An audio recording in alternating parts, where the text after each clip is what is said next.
ఒకప్పుడు చిన్న చూపుకు గురైన చిరుధాన్యాలకు ఇప్పుడు పూర్వవైభవం వస్తోంది.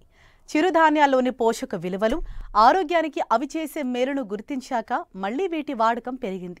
దీంతో వీటి సాగు రైతులకు లాభసాటిగా మారింది. చిరుధాన్యాలలో ఒకటైన రాగిని ప్రధానంగా ఉత్తరాంధ్ర, రాయలసీమ జిల్లాల్లో ఎక్కువగా సాగు చేస్తున్నారు. రబీ పంటగా నవంబర్ నుంచి డిసెంబర్ మాసాల్లో ఈ పంటను సాగు చేయొచ్చంటూ వివరాలు తెలియజేస్తున్నారు తూర్పుగోదావరి జిల్లా పెద్దాపురం వ్యవసాయ పరిశోధనా స్థానం శాస్త్రవేత్త డాక్టర్ సుధీర్ కుమార్.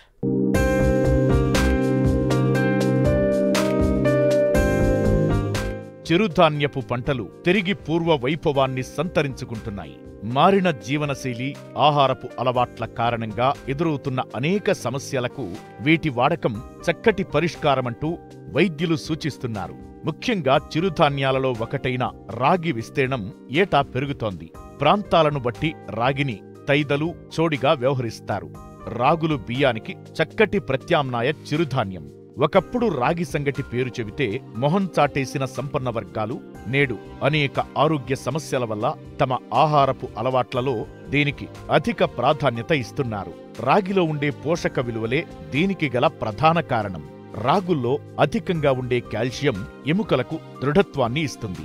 వీటిని సంకటి, అన్నం, జావ తయారీతో పాటు తెల్ల రాగులను బేకరీ ఉత్పత్తుల్లో విరివిగా ఉపయోగిస్తున్నారు. రాగుల్లో ఉండే యాంటీ ఆక్సిడెంట్ సుగుణాలు, హైటోకెమికల్స్ ఆలస్యంగా జీర్ణమయ్యేలా చేస్తాయి. ఫలితంగా రక్తంలో చక్కెర స్థాయి అదుపులో ఉంటుంది. ప్రస్తుత కాలంలో మధుమేహ వ్యాధిగ్రస్తులకు రాగి మంచి ఆహారం. స్థూలకాయం, బరువును తగ్గించుకోవాలనుకునే వారికి ఇది శ్రేష్టమైన ఆహారం. ఖరీఫ్లో వర్షాధారంగా, రబీలో ఆరుతడి పంటగా రాగిని సాగు చేసుకుంటారు. అత్యధికంగా శ్రీకాకుళం, విజయనగరం, విశాఖపట్నం, తూర్పుగోదావరి, కర్నూలు, ప్రకాశం, అనంతపురం, చిత్తూరు జిల్లాల్లో రైతులు సాగు చేస్తుంటారు. గతంలో రాగుల దిగుబడి, రేటు రెండూ తక్కువగా ఉండేవి. రైతుకు లభించే గిట్టుబాటు ధర కూడా అంతంత మాత్రంగా ఉండేది.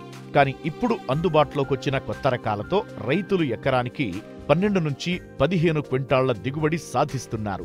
రాగి పంట విత్తడానికి డిసెంబర్ వరకు అనుకూలమంటూ అనువైన రకాలు, సాగు వివరాలను తెలియజేస్తున్నారు పెద్దాపురం వ్యవసాయ పరిశోధనా స్థానం శాస్త్రవేత్త డాక్టర్ సుధీర్ కుమార్.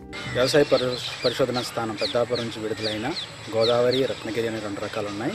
ఈ 2 రకాలు కూడా అన్ని ప్రాంతాల్లో అన్ని సీజన్స్లో పండించుకోవడానికి అనువైన రకాలు. గోదావరి అనే రకం దీర్ఘకాలిక రకం, 120 రోజుల కాలపరిమితి కలిగినది. పంట దిగుబడి చాలా మంచిగా ఉంటుంది, అంతేకాకుండా అగ్గి దిగులు తట్టుకుంటుంది.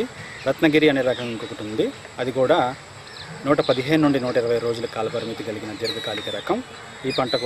ఈ రకం కూడా అగ్గి దిగులను తట్టుకుంటుంది, అధిక దిగుబడిని ఇస్తుంది. అంతేకాకుండా అధిక ప్రోటీన్ విలువలు, గింజలో అధికమైన ప్రోటీన్ విలువలు కలిగిన ఈ రకం మనం అన్ని ప్రాంతాల్లో అన్ని సీజన్లో పండించుకోవడానికి అనువైనది. అలాగే వీటితో పాటు ఇతర రకాలు వ్యవసాయ పరిశోధనా స్థానం విజయనగరం నుండి విడుదలైన చంపావతి, భారతి, శ్రీ చైతన్య అనే రకాలు ఉన్నాయి. ఇవి కూడా దీర్ఘకాలిక రకాలు, అధిక దిగుబడినిచ్చే రకాలు, అన్ని ప్రాంతాల్లో వేసుకోవడానికి అనువైన రకాలు.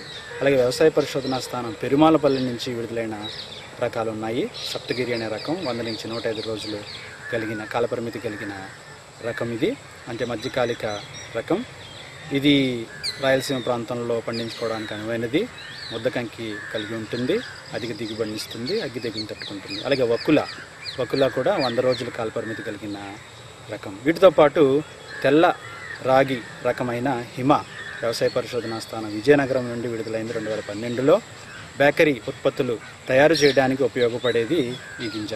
అలాగే వీటితో పాటు స్వల్పకాలిక రకాలైన మారుతి రకం అనేది ఉంది. ఈ రకాలు మనం అంతర పంటలుగా వేసుకోవడానికి ఉపయోగపడే రకాలు.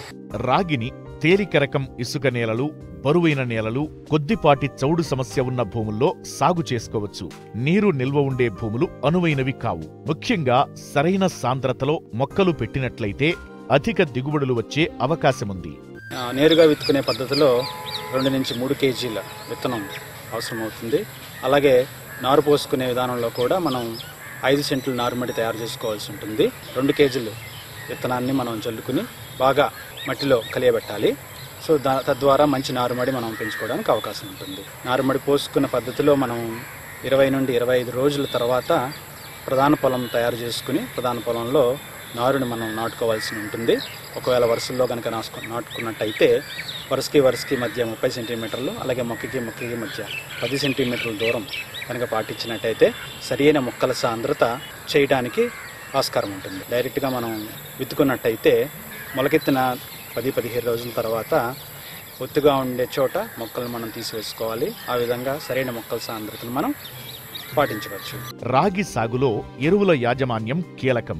ఎకరాకు 4 టన్నుల పశువుల ఎరువును వేసి ఆఖరి దుక్కిలో కలియదున్నాలి. అంతేకాకుండా సమయానుకూలంగా నత్రజని, భాస్వరం, పొటాష్ను అందిస్తే మంచి దిగుబడులను పొందవచ్చు.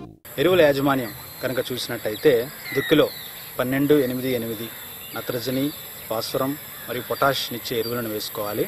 అలాగే 25 రోజుల తర్వాత ఇంకొక 12 కేజీలు నత్రజని ఇచ్చే ఎరువును వేసుకోవాల్సి ఉంటుంది. సో ఆ విధంగా ఎరువుల యాజమాన్యం చేసుకున్నట్టయితే మంచి దిగుబడి రావడానికి అవకాశం ఉంటుంది. నేరుగా విత్తే పద్ధతితో పాటు నారు పోసి నాటు వేసుకునే పద్ధతిలో కలుపు యాజమాన్యం ముఖ్యం. సకాలంలో శాస్త్రవేత్తల సలహాలు, సూచనల మేరకు కలుపును నివారిస్తే మంచి దిగుబడులను సాధించవచ్చు. నేరుగా వెదజల్లేటప్పుడు వెదజల్లిన 24 గంటలలో మనం పెండిమిథాలిన్ అనే మందును 1 లీటర్ ఎకరానికి పిచికారీ చేసుకున్నట్టయితే 15 రోజుల లోపల వచ్చే కలుపును మనం నివారించడానికి అవకాశం ఉంటుంది. అలాగే 20-25 రోజుల తర్వాత మనం కలుపును కనుక ఉన్నట్టయితే 2,4-D సోడియం సాల్ట్ పిచికారీ చేసినట్టయితే మనం వెడల్పాటి కలుపును సమర్థవంతంగా నివారించుకోవచ్చు. అలాగే నారు పోసుకునే పద్ధతిలో కూడా నాట్లు వేసిన తర్వాత పెండిమిథాలిన్ మందును ఇసుకలో కలుపుకుని జల్లుకున్నట్టయితే కలుపును సమర్థవంతంగా నివారించవచ్చు. అలాగే 2,4-D సోడియం సాల్ట్ 25 రోజులు నాటిన తర్వాత వెడల్పాటి కలుపు మొక్కలను మనం నివారించుకోవడానికి ఈ మందును వాడుకోవచ్చు. ముఖ్యంగా రాగి పంటకు అగ్గి తెగులు, మెడవిరుపు తెగులు, కంకి తెగులుతో పాటు ఈ మధ్య గులాబీ రంగు పురుగు ఆశించి పంటను తీవ్రంగా నష్టపరుస్తోంది.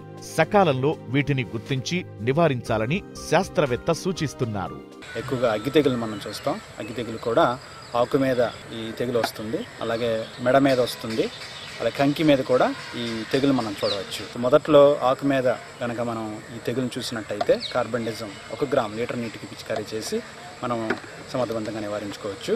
50 నుండి 60 రోజుల సమయంలో ఈ మెడవిరుపు తెగులు, అలాగే కంకి తెగులు రావడానికి అవకాశం ఉంది. సో ఆ సమయంలో కార్బండిజం 1 గ్రామ్ లీటర్ నీటికి సమానంగా జల్లినట్టయితే ఈ సమస్యను మనం అధిగమించవచ్చు. అలాగే పురుగు సమస్య కనుక వచ్చే కాండం తొలిచే పురుగు ఎక్కువ సమస్యాత్మకంగా ఉంది.